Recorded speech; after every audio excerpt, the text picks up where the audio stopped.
O que fixeron as Tanxugueiras no Benidorm Fest foi unha maravilla, mas hoxe eu non veño a explicarvos a súa posta en escena, polo menos unha explicación como coñecemos normalmente, senón que hoxe veño a facervos unha contraexplicazón. Que quer dicer isto? Pois veño a falarvos de todos eses elementos que se dixeron por redes que lles faltaban na posta en escena, tanto para aquelas persoas que reivindicades que tiñan que ter feito algo máis con meigas, queimadas, lume, como para as persoas que pensades que a súa posta en escena xa está ben así, para que teñades argumentos. Non hai lume, non hai ratón e non hai aquelarre, vale? Porque quede claro. Antes de nada, eu son Neumático, no meu canal falo sobre todo de literatura en galego e se gostastes das Tanxugueiras podedes continuar a apoiar os conteúdos en galego suscribéndovos ao meu canal. Tamén podedes continuar a escuitar música en galego e para iso fixen un fío do Twitter que deixo na caixa da descripción. Por certo, eu tamén teño un grupo de música en galego, somos Froalla e dentro de pouco sacamos un novo disco. Ben, pois esta análise ou contraanálise parte deste libro, Un país a la gallega, de Beatriz Busto Miramontes, que xa recomendei nalgún outro vídeo no meu canal. En primeiro lugar, vamos tratar de responder a cuestión de por que se falan de que non há fronteiras entre as diferentes culturas só representan a galega. Non hai fronteras. As Tanxugueiras son un grupo galego, iso é obvio, mas tamén é moi importante porque a súa mensaxe reivindícana nesa posición de mulleres galegas dunha cultura normalmente non moi visibilizada. Entón, para rachar con esas fronteiras que nos impiden achegarnos a aquilo que consideramos diferente, fan precisamente unha reivindicación da nosa cultura como algo diferente, mas tamén válido e por primeira vez cunha candidatura tan forte dentro do Estado español no Festival de Eurovisión. Non vamos a poder representar a nosa cultura en Turín, pero vamos a representala en todos os escenarios do mundo e prometémosvolo. Ademais, se pensamos que elas teñen o deber de reivindicar outras tradicións menos visibilizadas, é porque inconscientemente estamos a considerar unha cultura como dominante, como o normal, a cultura que se nos vende como española, aínda que iso de cultura española é un pouco un produto do franquismo, algo que o franquismo ideou. En oposición a esa cultura dominante, vemos o resto de culturas, como se fosen as outras culturas, as que están invisibilizadas, as que son diferentes, son especiais. Como na nosa cabeza temos esa visón da cultura que se nos intentou ensinar como nosa e do resto de culturas como algo diferente, algo extraño, pensamos que o resto de culturas, e xa digo, inconscientemente, só poden existir como un grupo místico, extraño, exótico, diferente. Entón pensamos que a hora de facer unha canzón ou se reivindica a cultura normal ou se reivindican o resto de culturas, as extrañas. A cultura galega, dentro dese grupo que consideramos extrañas, tamén pode ter individualidade e tamén pode representarse e reivindicarse a si mesma. E isto é precisamente o que fan as Tanxugueiras e que repiten tanto. Reivindicar a cultura como algo vivo, algo fora do estereotipo, algo real. Loitaremos pola nosa música tradicional, pola nosa fala e sobre todo polas mulleres, non? Dentro deste estereotipo podemos falar de algún outro elemento como poden ser as meigas. Coa forza que terían no escenario 3 meigas galegas e van as Tanxugueiras e perden esta oportunidade. Se cadra, partindo da anterior explicación, xa nos podemos decatar un pouco de por que isto é tamén un estereotipo. De novo estamos vendo o conxunto de culturas que non son a dominante como o diferente, en este caso como o místico. Non estamos a ver estas culturas discriminadas como algo vivo, é dicer, como algo no que a xente como nós vive. Só as vemos como un produto mitolóxico, unha lenda. As Tanxugueiras reivindican ser elas tamén que forman parte desa cultura. 3 mulleres normais que podes topar na rúa, coas que podes interagir, porque a cultura galega non é algo extraño, é algo vivo, algo que existe. Hai xente que existimos dentro desta cultura e non soamente meigas. Mas é que a actuación ficou moi baleiras en Lume e Eurovisión, hai que meter pirotecnia. No, é que como non pasen, falle queimar o chiringo a Benidorm. De novo nisto do lume penso que tamén poden entrar moitos estereotipos. En a Galiza o lume é algo que nos afecta anualmente e que non queremos perto. Mais aló desta brincadeira podemos falar de como as Tanxugueiras non tentaron facer un produto eurovisivo simplemente como produto eurovisivo, como algo comercial, senón que elas tentaron facer algo actual e algo que podeses topar nunha aldea da Galiza. A súa posta en escena conta con bailaríns, con pandeiretas, con elas cantando. Tampouco ten moitísimo artificio precisamente para que sexa real, para que sexa algo vivo. Alén diso, reforzan esta mensaxe coas imaxes que se van vendo por detrás, que son imaxes recollidas de lugares reais da Galiza onde se ven a persoas cantando, tocando. Esta reivindicación xa fica moi clara no que elas mesmas explicaron. Escuitemos.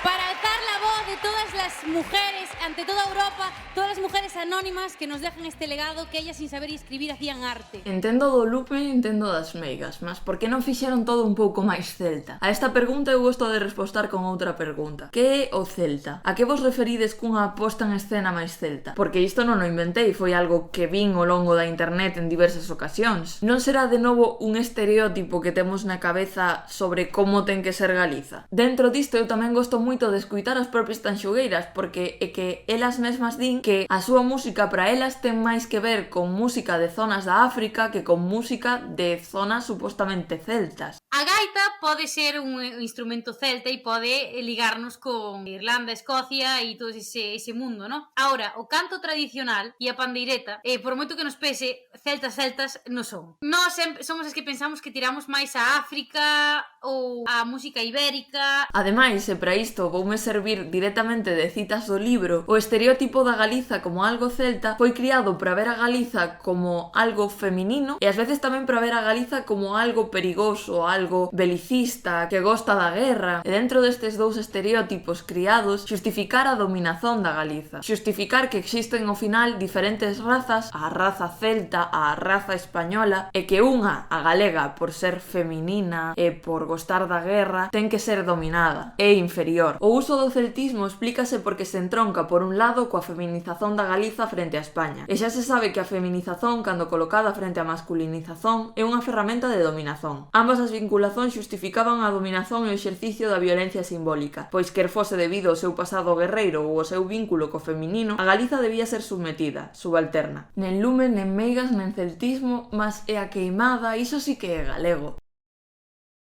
Non. A queimada tampouco é galega. Como non quero darvos eu a decepción de que a queimada probablemente tamén sexa un estereótipo, vou ler directamente o que di Beatriz Busto Miramontes. Faltan investigazóns firmes que demostren a orixe da queimada. O que se pode asegurar é que, no mínimo, o produto está folclorizado e que o conxuro foi criado en Vigo, por Mariano Marcos de Abalo, en 1967. O conxuro popularizouse na discoteca Fausto, na cual Mariano actuaba xa nos anos 60, e na festa do turista a partir desa data. Así, o Parador de Baiona converteuno no seu produto de destaque para turistas. Ben, pois quitando de cousas que poden ser estereotipos, por que non foron nun traxe tradicional como a xente quería? Entender a tradición como algo que só se pode bailar con roupas que non son actuais é entender a tradición como algo morto. Entender o baile galego como un rito para o que te tes que vestir dun determinado xeito que só podes bailar en determinadas festas é non considerar o baile galego como algo vivo, como algo que podes bailar como se fose o reggaetón ou como se fose rock ou pop. Como di Un país a la gallega, os traxes e o facto de se pertencer a un agrupamento dividen simbólicamente os que ollan dos que danzan, entre os corpos activos e os corpos pasivos. Un corpo vestido de regional é un corpo activo, un que estexa vestido de rúa é pasivo. Un corpo vestido de traxe é un corpo lexitimado para o folclore, o contrario dun corpo con roupa de rúa. Isto continúa a acontecer na actualidade con absoluta clareza. As tanxugueiras xuntan no seu traxe elementos que consideramos tradicionais con outros que consideramos modernos, precisamente reivindicando a un tempo o traxe tradicional e conxuntamente a tradición como algo vivo, o baile como algo que se pode bailar tamén con roupa de rúa. Alén diso, un detalle moi lindo é que elas vayan con pantalón e eles con saia, rompéndose roles de xénero. E para fechar esta cuestión do traxe tradicional tamén hai de dicer que temos que cuestionarnos un pouco que é o traxe tradicional, se existe realmente só un traxe tradicional ou unha grande variedade que se nos intenta vender como só un estereotipo de novo. Ese traxe que moitos de nós temos na cabeza, con lazos vermellos, con pololos, non é un traxe tradicional para nada, porque moitos destes elementos foron introducidos na época do franquismo. No franquismo construíuse un corpo de muller moito concreto a través do exercicio folclórico do baile, mas non só, xa que a indumentaria coa cal se danzaba modificábase segundo as considerazóns morais da parte do corpo que se tivese que esconder. Nese exercicio chegáranse inclusive a inventar roupas pro traxe folclórico, que hoxe en día se confunden con vestimentas tradicionais. Os pololos. Este é un caso paradigmático da dominación que se exerceu a volta dos corpos femininos a fin de os tapar, e de como esta peza chegou até hoxe os traxes, mesmo sen reflexión crítica. Ben, mas aquí sí, se reivindican a tradición porque rompen cos roles de xénero, non é un pouco contradictorio, é precisamente a tradición onde están os roles de xénero. En primeiro lugar, temos que ter claro que se pode reivindicar unha tradición nova e unha tradición viva. En segundo lugar, é un pouco erróneo ligar o feminismo, a revolución, ás capacidades e o moderno, e os roles de xénero ou atraso, aquelas cousas que consideramos inferiores ou aldeas ou lugares afastados. Por exemplo, non sei se sabedes o que é sacar ponto no baile tradicional galego, mas é que cando se vai facer un paso de baile, un ponto, moitas veces nos grupos unha persoa concreta propón un paso de baile danzando e cando acaba o resto de persoas repiten o que esa persoa fixo. O que fai a primeira persoa que inventa ou propón o paso é o que se chama sacar ponto. Na Galiza existe a crenza de que tradicionalmente sacaban ponto os homes, mas realmente esta é unha idea que non é para nada tradicional. Tradicionalmente na Galiza o de sacar ponto era algo moi anárquico, é dicer, primeiro podía facelo un home, despois unha muller, despois novamente unha muller, non había unha orde, nin estaba establecido. Moitas veces todas estas ideas de novo son modificazóns do franquismo ou o estereotipo que se fixo da cultura galega e non tanto a propia tradición, sen con isto querer dicer que a tradición non teña cousas que sexan cuestionáveis ou revisáveis e que teñamos que criticar. E as tanxugueiras non só rompen cos roles de xénero coa roupa, senón que hai algún detalle máis. Normalmente, cando se baila baile galego, bailase cos brazos levantados, máis ou menos así. Existe a crenza tamén, de xeito estereotipado, de que as mulleres ao bailar bailan cos brazos diante dos ollos, mentres que os homes o fan de xeito máis elevado. Cando fan este baile os dous bailaríns e Aida non levantan os brazos ata o final, entón tamén rompen con esta crenza de que as mulleres suben os brazos dun xeito e os homes do outro. Cando ao final fican estrés da desa volta, si que teñen os brazos levantados, mas estrés do mesmo xeito. Xa o di tamén este libro, é que teorízase sobre o facto de os homes por seren homes faceren o ponto e danzaren na vertical, con vigor, en canto que as mulleres non tiran o ponto e danzan na horizontal, como desta elegancia. Todo isto é xustificado co argumento de que na aldea danzaban así, mas non hai un así na aldea. Na aldea danzábase e ponto, non se teorizaba sobre a estética dos corpos. Ben, todo iso do traxe moi original, mas por que van completamente de negro? Por que non empregan cores máis vivas? Non destacan. En primeiro lugar, a cor negra é unha cor moi presente nos traxes tradicionais galegos, así como os bordados que levan. Alén diso, porque son as cores que unen a toda a súa escenografía, o dourado e o negro. E por que é isto así? Pois por un lado dan coherencia a todo o espectáculo e por outro lado resaltan o pan de ouro, esa cousa que levan polo cabelo, e as xoias. Estas xoias e este ouro é un elemento moi presente porque tamén é un elemento moi presente na Galiza que históricamente foi expoliado. Así podemos ver pezas como a que leva Aida, que é un sapo de ouro, que é unha peza moi común na artesanía galega. É unha reivindicación da nosa tradición. O negro axuda a que esta peza se vexa máis e teña máis relevancia. E ademais tamén empregan o negro e o dourado porque é un pouco a súa estética. Se vemos as súas últimas capas dos singles que foron sacando, teñen unha estética bastante escura, e a estética que elas decidiron. Finalmente, se falamos disto de que elas non destacan e que a escenografía tampouco está feita para que elas destaquen. Home, realmente sí que destacan un pouco, mas aquí o importante é tanto a tradición, como a música, como o baile, como elas mesmas, como a pandeireta, é un pouco a unión de todo, e non tanto a figura de diva que estamos acostumados a ver en televisión. Non quer dárselle importancia tanto a elas individualmente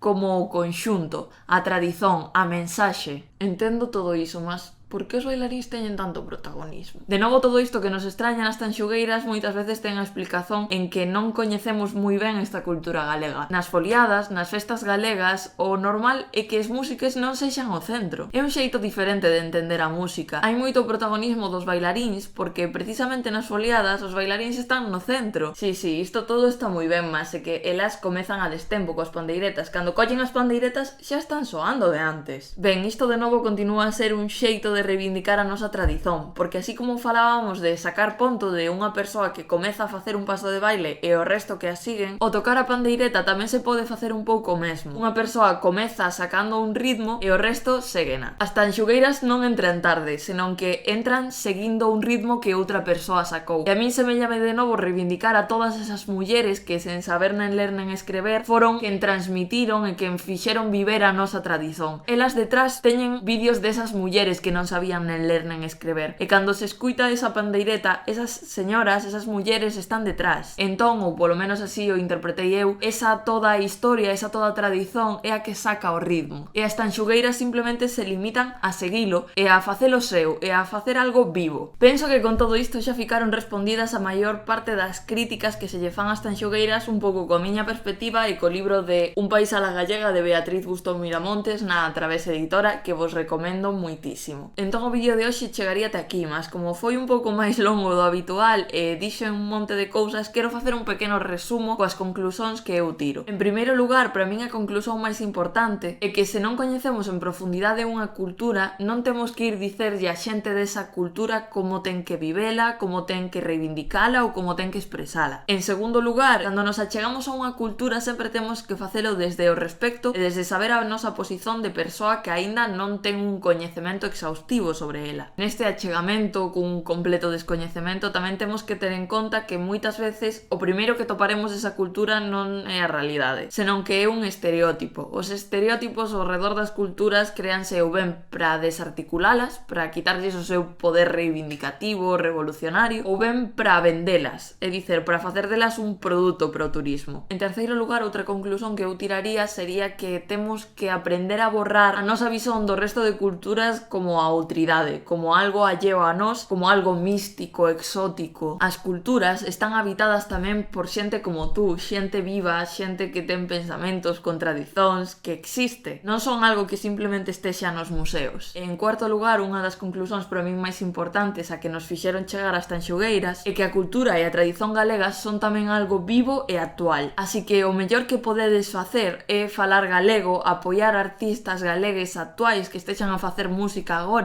consumide conteúdos da rede en galego, porque sen todo ese apoio a nosa lingua vai morrer e as iniciativas como o Grupo das Tanxugueiras ou youtubeires que están a facer conteúdo en galego ou compañías teatrais que fan obras, sen ese apoio non poderían existir. Así que vos sodes responsáveis de que as próximas Tanxugueiras podan chegar a Eurovisión moito máis lonxe e ás vosas casas e ás vosas vidas. Así que dito todo isto, moitas grazas, un saúdo e se non sabedes por onde comezar a apoiar a cultura galega, xa vos dixen que tiñades un fío do Twitter na caixa da descripción cun monte de artistas musicais galegues actuais e podedes suscribirvos ao meu canal, darme un like e tamén escuitar a música do meu grupo Froalla, que dentro de nada sacamos un EP. Deixovos por aquí un círculo para que sexa máis fácil iso de que vos suscribades e tamén algún outro vídeo do meu canal. Moitas grazas e un saúdo, que o vídeo de hoxe foi longo e intenso. Porque las culturas y los idiomas tienen un hilo invisible porque non hai fronteiras.